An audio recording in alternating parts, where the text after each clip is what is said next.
မဲမင်္ဂလာပါရှင်ကျမရဲ့ခင်သနာ YouTube channel page ကနေပြန်လည်ကြိုဆိုလိုက်ပါတယ်ဒီတစ်ပတ်တော့ပြီးခဲ့တဲ့အပိုင်းအဆက်ပေါ့နော်ဘာကြောင့်ယတစာပေရေးဖြစ်တယ်လဲပေါ့နော်ဒါလေးကကျမပြီးခဲ့တဲ့အပိုင်းကပြောတဲ့ဟာလေးကိုဆက်ပါမယ်ပေါ့နော်အဲ့တော့ကျမတင်တဲ့သူတွေနဲ့တော်တော်များများသူတို့ပြောတာကိုနားထောင်ဖြစ်တယ်ပေါ့နော်ဆက်ကြောတက်ကလေးတွေဆိုလေအိမ်မှာသူတို့မိဘနဲ့သူတို့အမေနဲ့ပြိပခဖြစ်တဲ့အကြောင်းကျမအောင်ရှင်ဖွင့်တယ်အဲ့လိုပဲအမေတွေကလည်းသူတို့ဆက်ကြောတက်သမီးတွေကိုပြောမြဆိုမြစိတ်တိုင်းမကြတာတွေကျမအောင်ရှင်ဖွင့်တဲ့ခါကျတော့ကျမနေတဲ့အရာရှိတိုင်မှာလေကျမကပုံနဲ့တိုင်းဖြစ်နေတာပေါ့နော်အမေတွေကလည်းတခုပြောမြရင်ပြောအဲ့မှာရှင်တို့ညီမအောင်ရှင်တို့သမီးကိုပြောအောင်ကျမအောင်ဒီသားသမီးတွေကလည်းအမရဲ့အဲ့လိုပဲအမေကသူတို့နားမလဲဘူးပေါ့နော်အဲ့တော့ကျမကအဲ့ဒီမှာဘယ်လိုဖြစ်လဲဆိုတော့ကျမကသမီးတယောက်အမေလည်းဖြစ်နေပြီအဲ့ချိန်မှာကျမအသက်29 28ပေါ့နော်အဲ့တော့သမီးတယောက်အမေဆိုအမေနေရာမှာလည်းရှိတယ်ပြီးတော့ကျမပြန်တွေ့ရင်ကျမအမေရှိနေတာဖြစ်တယ်ကျမသမီးနေရာမှာလည်းရှိတယ်သမီးနေရာနေမကြသေးခင်မှာဖြတ်တန်းခဲ့ပြီးတော့အမေတယောက်နေရာကိုရောက်တဲ့အခါမှာသမီးတွေနေရာခံတဲ့ချက်ကိုလည်းသိတယ်အမေနဲ့ပြိပခအောင်အမေတွေနေရာရောက်တဲ့အခါမှာလည်းကျမသမီးလေးကြီးလာရင်ဆိုတဲ့အတွေးနဲ့လည်းဒီခံစားချက်ကိုသိတဲ့အခါကျတော့ကျမပုံနဲ့တိုင်းလိုဖြစ်နေတာပေါ့နော်နောက်ပေါ့ကျမတင်တဲ့သူအိမ်ရှင်မတွေပေါ့နော်ဝန်ထမ်းမဟုတ်တဲ့အိမ်ရှင်မတွေပေါ့သူကချက်ပြုတ်ဝန်ထမ်းတွေကတော့မနေ့အစောကြီးတန်းကစားတာပေါ့အိမ်ရှင်မတွေကတော့ချက်ပြုတ်ကလေးတွေကြောင်းသွားပြီးမှလာရတာပေါ့လာရတယ်ဆိုရင်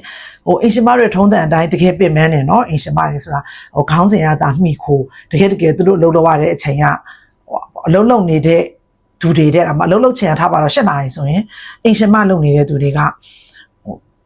ကိုနားမှာပဲပြီးတယ်မနာမချင်12နာရီဆိုလဲဟုတ်တယ်14နာရီဆိုလဲဟုတ်တယ်အဲ့လိုအလုံးလုံးနေရတဲ့သူတွေပေါ့အဲ့တော့တန်းရောက်လာတယ်မရဲ့မောလိုက်တာအခုမှခဏမောဖြေရတယ်ဒီလိုပြောတတ်တယ်အဲ့လိုပဲရုံးဝင်နှန်းဆိုလဲကျမရုံးဝင်နှန်းဘွားတော့ကလေဝင်နှန်းနေရုံးရောက်ပြီဆိုရင်ကြပြကြရအလုတ်ဆွဲခြင်းကိုချပြီးခဏထိုင်မလီရုံးရောက်မှာပဲငါတို့အမောဖြစ်ရတယ်ဆိုတဲ့စကားပြောလေရှိတယ်အဲ့ဒါရုံးမှာရုံးအလုပ်တွေဘလောက်ပင်ပန်းပါတယ်ပြောဟုံးနောက်6စဉ်းစားရပါတယ်ပြေ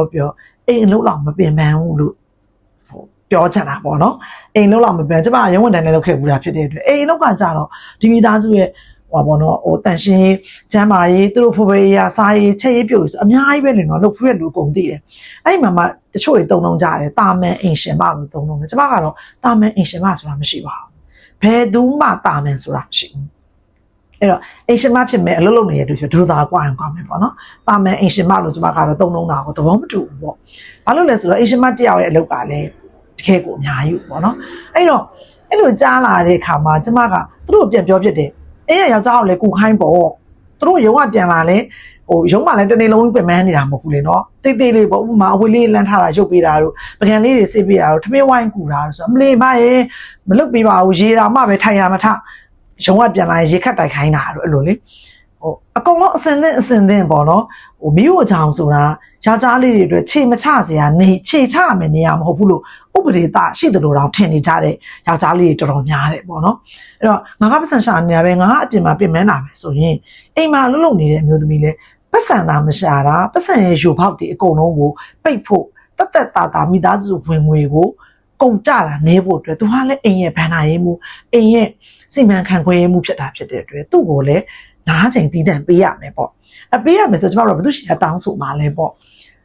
ညချားကမကူသားသမီးတွေကလည်းစားပြီးရင်ဒီလိုပဲထွက်သွားကြတယ်အကြောင်းသွားရလူတက်လှုပ်သွားတဲ့လူပေါ့အကုန်လုံးက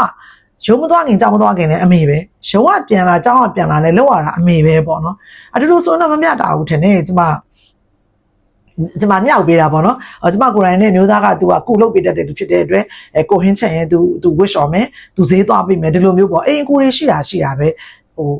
တကယ်တော့အိမ်မှာရှိနေမိသားစုဝင်တွေဟာအိမ်လုပ်ကိုတူတူညီညီလုပ်ပေးရမယ်လို့ကျမကတော့ခိုင်းထားတာဖြစ်တဲ့အတွက်သူကလည်းလုပ်ပေးတယ်အဲ့တော့ကျမအိမ်ရှင်မတွေကိုဟုတ်ပြီနေရသူတို့နေရာတစ်ခုမပေးရင်ကို့အတွက်နေရာတစ်ခုယူရမယ်လို့ကို့မှာစာဖတ်ချိန်ရှိရမယ်ဒါမှမဟုတ်ရင်တငယ်ချင်းတွေနဲ့ကိုယ့်ရဲ့မိတ်ဆွေတငယ်ချင်းတွေနဲ့အပြည့်အဝထွက်မှာလားတို့တစ်ချိန်ရှိရမယ် shopping ဝါသနာပါတဲ့လူဆိုရင် shopping ထွက်တဲ့အချိန်ရှိရမယ်သပင်လေးကိုခေါင်းသွားလျှော်မှ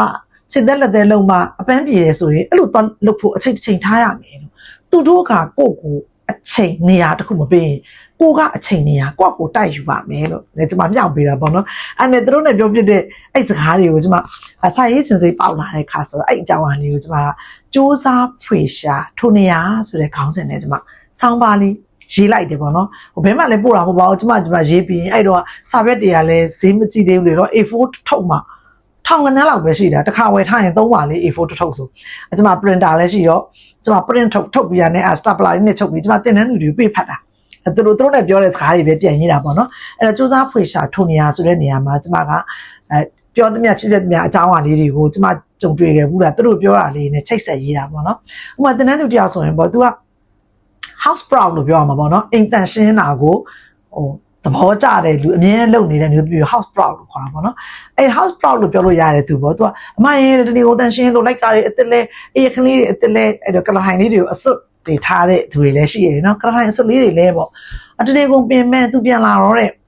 ဟိုပြန်လာရင်ယောက်ျားကိုကြွားတာပေါ့နော်ဟဲ့ယောက်ျားကြည့်ပါဦးငါမလားခန်းစီလေးလဲထားတာအေးခလေးလဲထားတာလိုက်ကားလေးလဲထားတာလှလားသူကအဲ့လိုလေးကြားချင်တာပေါ့နော်ယောက်ျားရဲ့ချီကျူးတယ်မေးတော့သူကကြားတစ်ချက်ပဲလုံးဝကြည့်ပြီးတော့မင်းရေချိုးပြီးထားလို့မေးတယ်တဲ့အဲ့တော့ရေကတော့မချိုးရသေးဘူးတနေ့ကုန်သူဇောနဲ့လောက်မှာပေါ့နော်အိမ်ရှင်မတွေမှာဇောတစ်ခုရှိတယ်ဟိုငါဒါလေးပြီးမှရေချိုးပါမယ်ဟိုဟာလေးလုပ်လိုက်ပါအောင်မယ်ဒီဟာလေးပြအောင်လုပ်လိုက်ပါအောင်မယ်ဆိုတဲ့ဇောတစ်ခုရှိတယ်အဲ့ပြောချင်တာအိမ်ရှင်မဆိုတာလေအိမ်တောင်ကြတဲ့သူမအိမ်ရှင်မလို့ပြောတာမဟုတ်ဘူးနော်တချို့အပြိုကြီးတွေအိမ်မှာစိတ်မှန်ခန့်ခွင်းနေတာလေအိမ်ရှင်မပဲအိမ်ရဲ့အလုပ်တွေအကုန်လုံးကိုပြောရရင်အိမ်ရှင်မအိမ်မှာရှင်ဘရင်မလို့နေတဲ့လူကိုအိမ်ရှင်မလို့ပြောတာဒါပေမဲ့တကယ်တော့အဲ့ဒီဟိုအရှိရဟို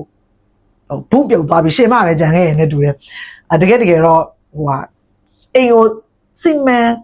်အုပ်စိုးနိုင်တဲ့လူကိုအိမ်ရှင်မလို့ပြောချင်တာပေါ့နော်အဲ့တော့အဲ့လိုအိမ်ရှင်မနေရာရွေးရတူရဲ့ဇောတစ်ခုရှိတယ်ငါဒါလေးပြီးမှပြီးအောင်လုပ်လိုက်ပါအောင်ပြီးတော့မှရေချိုးမယ်ဟိုငါဒါလေးပြီးအောင်လုပ်လိုက်ပါမယ်အဲ့အလုပ်ဇောနဲ့လုံရင်းနဲ့ဒီတန်းသူကဒီဟာရဲ့အကုတ်တက်လည်းသူရေမချိုးရသေးတာပေါ့နော်ဟဲ့ရေတော့မချိုးရသေးဘူးယောက်ျားရဲ့ဆိုတော့ဘာလို့ရမှာလဲလို့ပြောတယ်ယောက်ျားကမောပမန်းပြန်လာမင်းကနန်းနန်းစောချွေးတွေနဲ့ဖြစ်နေဆိုသူတော်အသေးကွဲသွားတယ်တဲ့သူ့စိတ်ထဲမှာပေါ့နော်ဟောအမေတကယ်တော့ယောက်ျားလုပ်တဲ့လူကမင်းလည်းအချိုးထားတဲ့နေဆိုတော့ကြာတော့အေးကွာမင်းလည်းထားတဲ့ခန်းစီလေးတွေလှလိုက်တာအေးရခင်းနေဆိုလည်းမှွှချိုင်နေတာပဲဒီလိုလေးချစ်ကျူပြီးမှမိမရေမြင်ရေလေးတော့ချိုးလိုက်ပေါ့ဆိုတဲ့စကားပြောရင် तू ညှင်းသားအောင်မယ်ပေါ့နော်အဲ့တော့ယောက်ျားလည်းပြောမတတ်တဲ့အခါမှာ तू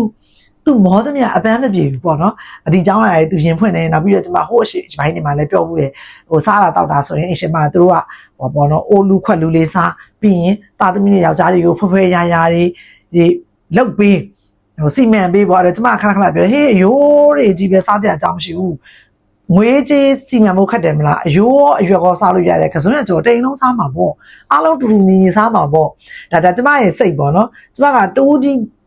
မွေးထားတဲ့သမီးတော်မှာပဲတခုခုဆိုရင်သူတယောက်တည်းကဟောပေါ့နော်သူတယောက်တည်းကအခွင့်ထူးခံနေနဲ့အကုန်လုံးပူစားရမယ်ဆိုတဲ့စိတ်မဖြစ်အောင်လို့ကျမအမြဲတတိပေးတယ်ဥမာစားစရာမဟုတ်တွေရောက်လာရဲဆိုသမီးတယောက်တည်းပါစပ်ပါတာမဟုတ်ဘူးနော်မမေတို့လည်းပါစပ်ပါတယ်သမီးတို့ထိတ်နေမမလည်းပါစပ်ပါတယ်တခုပဲရှိရဲသမီးကအငယ်ဆုံးဖြစ်တဲ့အတွက်သူ့ကိုတော့ပို့ပေးမှာပေါ့မဟုတ်ကတယောက်တစ်ခုဖြစ်ရင်သူ့ကိုတော့နှစ်ခုပေးရင်ပေးမှာပေါ့ပို့ရှန်မပို့ရှန်ရင်တော့သူလည်းခွဲတန်းအတူတူပဲအဲ့တော့ဒါလေးကိုကျမကသမီးကိုတော့လေ့ကျင့်ပေးတယ်ဘာလို့လဲကို့အိမ်မှာမှညတတ်ရင်ကို့အိမ်မှာကို့မိသားစုကိုမှညတတ်တဲ့ကလေးဟာအပြင်မှာအများနဲ့နေထိုင်ရင်လေသူများကိုညာကောင်းမှမသိဘူးရှင်ဒီအလေ့ကျင့်လေးကိုအိမ်ရှင်မဖြစ်တဲ့အိမ်ထဲကနေမိခင်ဖြစ်တဲ့ကျမကကျင့်ပေးတာဖြစ်တဲ့ခုနအတူတူညီညီပေါ့အရှင်မရဲ့စကားပြန်ကောင်းရတယ်။ယောက်ျားကပကံစစ်ပြီးရင်မိမဟင်ချက်မယ်။မိမအဝိရှော်ရဲ့ယောက်ျားအဝိလှမ်းပေးမယ်။ဒါဆိုရင်ကျမတို့နားချိန်ကြီးတူတာပေါ့။အဲ့လိုမဟုတ်ရင်အရှင်မတယောက်ထဲရပဲမနာရပဲနဲ့ယောက်ျားလူတော့ရုံးကပြန်လာညနေသားစားတော့ကြောလေးဆန့်အဲ့ချိန်မှာတော့ TV ကြည့်ပေါ့နော်ဖုန်းတွေတအားဟိုခက်မစားသေးတဲ့အချိန်ပေါ့အင်တာနက်ကိုဖုန်းကနေမရတဲ့အချိန်ဆိုတော့ TV လေးကြည့်ကက်ဆက်လေးနားထောင်ရေဒီယိုလေးနားထောင်သားတွေသမီးတွေကလည်းကိုယ့်အလုပ်ဆရာရှေ့လို့ဆိုတော့အားလုံးကနားနေတဲ့အချိန်မှာဒီအိမ်ရှင်မတယောက်ပဲမနာနေရတာဖြစ်တာပေါ့နော်ဒါဆိုတော့မျှတာရဲ့လားကြောလုံရဲ့လားပေါ့ကျမကတော့ဟိုတုန်းကအင်ကူတွေခေါ်ထားခြင်းတွေကအတူတူပြီးခြင်းတယ်ကျမနားနေတဲ့အချိန်သူနားနေမှကြောလုံနေဆိုတဲ့ခံစားချက်ရှိတာဖြစ်တဲ့အတွက်မိသားစုဝင်ဆိုပို့ဆိုးတာပေါ့အဲ့တော့အတူတူနားချိန်ရအောင်ဆိုရင်ဒီအိမ်အလုပ်တွေကိုအကုန်အတူတူလုပ်လိုက်ကြရင်နားချိန်တူမှာပေါ့နားချိန်တူတော့ဘာဖြစ်လဲကျမတို့ရင်ဖွင့်စရာမိသားစုချစ်ချင်းပြောစရာစကားတွေပြောဖြစ်ကြတာပေါ့နော်ဟိုမှာ TV ကြည့်မယ်ဆိုလဲ TV ရဲ့ဇလန်တစ်ပုဒ်ကိုအတူတူကြည့်ပြီးအတူတူခန်းစားပြောလို့ရတာပေါ့တချင်းတစ်ပုဒ်နားထောင်မယ်ဆိုလဲတချင်းအကြောင်းရအောင်နားထောင်လို့ရတာပေါ့စာဖတ်ကြမယ်ဆိုလဲစာအကြောင်းတူတူပြောလို့ရတာပေါ့ဒါလေးကကျမတင်ထဲမှာမျှောက်ပေးဖြစ်တဲ့အခါကျတော့ရလို့ကျမရေးလိုက်ကိုစူးစမ်းဖွေရှာထုံနေရဆိုပြီးတော့ဟိုမိဖို့ကြောင့်လေးကိုဟိုသူတို့မဝင်ရမယ့်နေရာလို့ ဥပဒေရှိတဲ့အတိုင်းမလာကြဘူးထမင်းဝိုင်းမှာထိုင်ရမထဒီလိုရေးတဲ့ခါကျကျမရဲ့တင်တဲ့သူတယောက်ကအဲ့ဒါလေးကိုသူ့အိမ်ကိုယူသွားပြီးဒီဟာကိုတိမ်လုံးဖတ်ကြဆိုတင်သွားတာအဲ့တင်တဲ့သူကတော့ငယ်လေးတဲ့ကွန်ပျူတာတက္ကသိုလ်တက်စာဖတ်စီယာအကြောင်းသူပဲရှိတယ်သူကမြင်နေတာဘာလို့လဲဆိုတော့သူ့အမေရပဲလုပ်နေရပြီသူတို့ကတော့သူ့အမေကိုကူပါတယ်တဲ့လုပ်နေရပြီးတော့သူ့အဖေကရေတောင်ထမတော့ဘူးခေါင်းကနေပြီးတော့သူ့မိမအောင်မိမရေးရေးမိမရေးကော်ဖီမိမရေးတန်မြာရေးအဲ့လိုပြောတဲ့ခါကျတော့သူကဒီမှာအမရဲ့ဆောင်းပါကိုဖတ်ကြည့်သူကတိမ်လုံးတူတူနီနီအလုံးလုံးတင်နေဆိုတော့ကြောင့်ဖတ်ကြည့်သူအဲ့လိုယူသွားပြောရင်တော့သူတို့ပြောချင်တဲ့စကားသူတို့နှုတ်ကပြောဖို့မထွက်တဲ့စကားတွေကိုကျမကဒီမှာရေပရင်ထောက်အိုက်စာတွေသူတို့အကုန်ယူသွားပေါ့နော်အဲ့လိုနဲ့ဘယ်လိုပြန်နေသွားလဲဆိုတော့ကျမရဲ့တင်တဲ့သူဟောင်းတယောက်ကအိမ်ကိုလာလေတော့စာရီရေးနေတယ်ဆိုဟုတ်တယ်မလို့ဖတ်ချင်ယူသွားဆိုသူကလည်းအဲ့ကျိုးသားဖွေရှာထုတ်နေရဆိုတော့အဲ့ဒီကျမဒီ print ထုတ်ထားတဲ့ A4 list apply နဲ့ချော်တာလေသူကယူသွားတော့သူ့အိမ်မှာသူဖတ်ဖို့ယူသွားတာပေါ့နော်သူကလက်ရှိကစားနေတော့တာမဟုတ်တာဖြစ်တယ်သူနဲ့ကျမနဲ့ဟိုခဏအိမ်လာလဲတာဆိုတော့ဒီเจ้าညာဝေးသွားတာပေါ့နော်ဖုန်းတွေပါတွေလည်းကျိုးဖုန်းလောက်ရှိတာဆိုတော့တကူးတကမဆက်ပြစ်နေဘူးပေါ့အဲ့လိုနဲ့ညက်နေကြတော့ကျမအဲ့အမဖုန်းဆက်လာတယ်ညီမလေးရေးတယ်ပြောမလို့တဲ့ညီမလေးရှာယူသွားတယ်အဲ့စူးစမ်းဖွေရှာထုံနေရဆိုတဲ့ဆောင်းပါးလေးကိုတဲ့အိမ်မှာဖတ်ရအောင်ဆိုတင်ထားတော့သူ့ရဲ့တူလေးနဲ့ယူဖတ်တယ်တဲ့သူ့အမေကိုလည်းပေးပြပြီးတော့သူ့တူလေးကအဲ့သူဖတ်တာကိုသဘောကျလို့ဆိုပြီးသူကသူအဲ့တူလေးကဘာလို့လဲဆိုတော့ magazine တစ်ခုမှာဟောပေါ့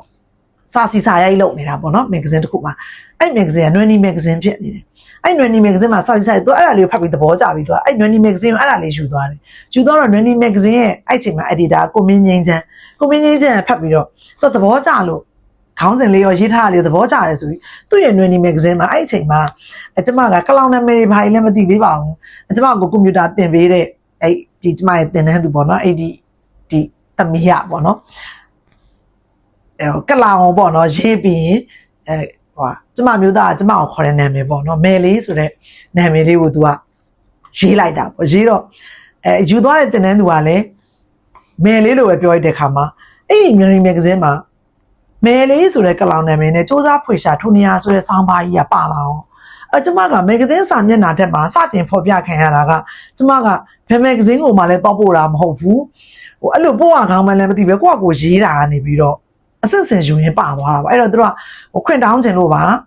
ဟိုဆင်မကဘယ်သူမှလည်းမသိဘူးဘယ်ကိုလှမ်းပြီးဆက်သွယ်ရမှလည်းမသိလို့ဒီယူသွားတဲ့တူလေးကနေတဆင့်ခွင့်တောင်းတာပါဆိုပြီးကျမကိုဖုန်းဆက်ပြီးNwennyရဲ့လိပ်စာကျမရဲ့ဖုန်းနံပါတ်ပေးလိုက်တယ်ဆိုမှ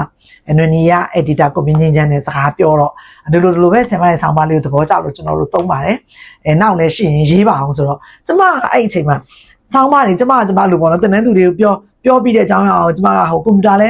ရိုက်တာအကျင့်ပြတ်မသွားအောင်ကျမကွန်ပျူတာနဲ့ရိုက်ပြီးရင် print ထော်တော့ကျမမှာဖိုင်တစ်ထက်ကြီးပဲသူကအဲ့လိုပြောကျမတအားပျော်သွားပြီကျမရေးထားတဲ့ဆောင်းပါးတွေတပွေးတစ်ဖိုက်ကြီးပွေပြီးတော့ကျမကိုမင်းချင်းချမ်းရှိသွားတွေ့တာပေါ့တွေ့တော့ကိုမင်းချင်းချမ်းကအဲ့ဒီလာကိုမင်းချင်းချမ်းဟာဆင်မဒီတစ်ထက်ကြီးကျွန်တော်တို့ရှိမှထားခဲ့ရင်နှမျောစရာကြီးဘာလို့လဲဆိုတော့ကျွန်တော်တို့ကတလတစ်ပုတ်ပဲအလှည့်ကျဖော်ပြမှာဖြစ်တဲ့အတွက်ကျွန်တော်တို့လို magazine တိုက်နာမည်သူအများကြီးပေးတယ်ဘယ် magazine တိုက်တွေကိုဒီဆောင်းပါးတွေကိုက်ညီရင်သွားပို့ပါဆိုကျမအဲ့တော့မှတခြား magazine တိုက်တွေကိုလည်းကျမရေးထားတဲ့ဆောင်းမှုတွေကိုကျမအကုန်လိုက်ပို့တဲ့အခါကျတော့ဒီဆောင်းပါးတွေဟိုပါလာတာပေါ့နော်အဲ့တော့ဟိုကျမစာရေးတာကိုဟိုစတည်တဲ့အချိန်မှာကျန်တဲ့ကျမရေးဖို့မောင်နှမတွေခင်တဲ့အခါမှာပြန်ပြောတယ်အမကကန်ကောင်းတယ်စရေးတွေကတကယ်ရှင်းပါတယ်အမှန်တကယ်တော့ကျမကြိုရေးထားတာကြားလာရှိဘယ်မှမပို့ဖြစ်တာပို့တယ်ဆိုတဲ့အချိန်ကျကျမတစ်ချိန်နဲ့တစ်ပြိုင်နဲ့မဂ္ဂဇင်းတိုက်တွေအကုန်လုံးကိုဖြန့်ပြီးပို့တာဖြစ်တဲ့အတွက်ပါလာတဲ့အချိန်ကလည်းဝုန်းဆိုတခါတည်းပါလာတယ်လို့ဖြစ်တာပေါ့နော်အဲ့တော့ပြောရင်ကျမစရေးတယ်ဆောင်းပါတော့မှကျမရက်တာဆောင်းပါရေးတာပါဒီတိုင်းဆိုရင်တော့ပေါ့နော်တုတ္တဆောင်းပါဆိုတော့အချက်အလက်တွေကိုအခြေခံပါပေါ့ကျမအချက်အလက်ဆိုတာတဲ့အရှင်မတွေခန်းစားနေတဲ့အကြောင်းအရာကိုအခြေခံတဲ့ရက်တာစာပေကိုကျမစပြီးရေးပြတာအဲ့တော့ကျမဘွားရဲ့ magazine စာမျက်နှာတက်မှာတရားဝင်စာရေးသူဖြစ်ပြီလို့ဖော်ပြခံရတာကရက်တာဆောင်ပါဖြစ်ပါတယ်လို့ဒါဒီကတော့ကျမဖားချောင်းရက်တာစာပေရေးဖြစ်တယ်လဲဆိုတဲ့ခေါင်းစဉ်အောက်ကနေပြောချင်တဲ့အကြောင်းအရာလေးပါ